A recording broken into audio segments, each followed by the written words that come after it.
कैसे बच्चों, ये पार्ट एक टाइम पे जेई मेंस के अंदर भी थी, लेकिन अभी उसे हटा रखा है जेई एडवांस के अंदर। ये टॉपिक आज भी है। इसे कहते हैं parallel reaction.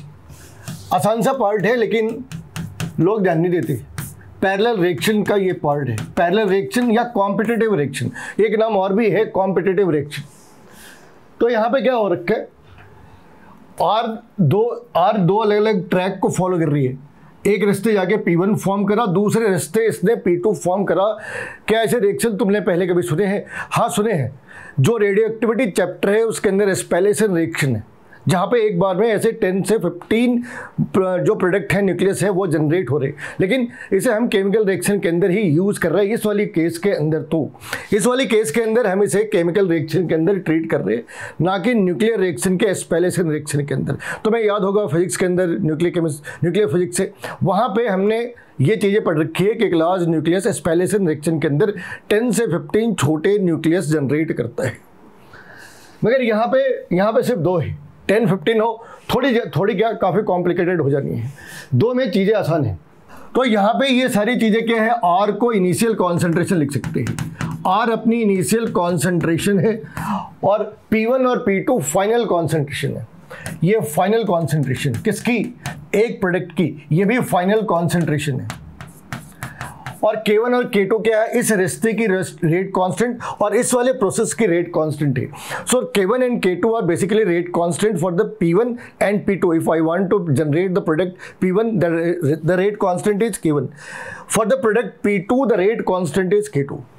Now I need to find what can be the final concentration, what can be the initial concentration if final concentration is 15 mole per liter.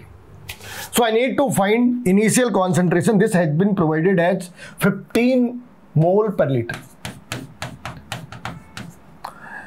So what the value of initial concentration can be? It's a matter of 2 minutes only. And how it can be? For all such reaction, the formula is, suppose it's a P, this can be written as initial concentration multiplied by K1. For this case, it's a K1 plus K1 by K2. Suppose I want to go for P2. The formula can be written as R is the initial concentration, which is going to same in both case. It's a K2 by K1 plus K2. Suppose it is having a multiple options. Let it be K3, let it be K4. It's a P3, it's a P4. In all such cases, suppose it's a P3. Suppose in the new scenario, it's a P3. Then how this can be? If the P3 is there, this can be written as R into K3 divided by K1 plus K2 plus K3 plus K4. तो मैं इस चीज़ का ध्यान रखना है कि original question के अंदर सिर्फ 2 कंपोनेंट थे, तो यहाँ पे K1 और K2 है। इस वाली केस में हमने 4 प्रोडक्ट बना रखे हैं, तो हर किसी के जो K वैल्यू है हमने उसे ऐड कर दिया। अब ये थोड़ी बड़ी सी इक्वेशन हो गई। तो तुम्हें बता रखा है कि अगर स्पेलेशन रिएक्शन हो तो यहाँ पे हम ऐसे 10 K वैल्यू को ऐड करने वाले। थोड़ी लंबी कैलकुलेशन है, लेकिन अगर हम सिर्फ 2 पार्ट के ऊपर फोकस करें, तो इसे सॉल्व करना बहुत ही आसान है। इसने P1 के बारे में पूछा है, P1 के बारे में दे रखा है, तो इस वाली इक्वेशन को गायब कर देते हैं। सिर्फ पहले इक्वेशन के ऊपर चीज़ों को सॉल्व कर लेते हैं, 2 सेकंड का काम है। P1 की वैल्यू दे रखी है 15, which is equal to R multiplied by K1 की वैल्यू कितनी दे रखी है? K1 की वैल्यू इन्होंने K2 दे रखी है, ठीक है। K2 लिखा, 2K2। तो जहाँ पे K1 लिख रखी है वहाँ पे 2K2 प्लस K2 लिखे। अब ये सारी चीज़ें कितनी होगी? 15 is equal to R into 2K2 by 3K2।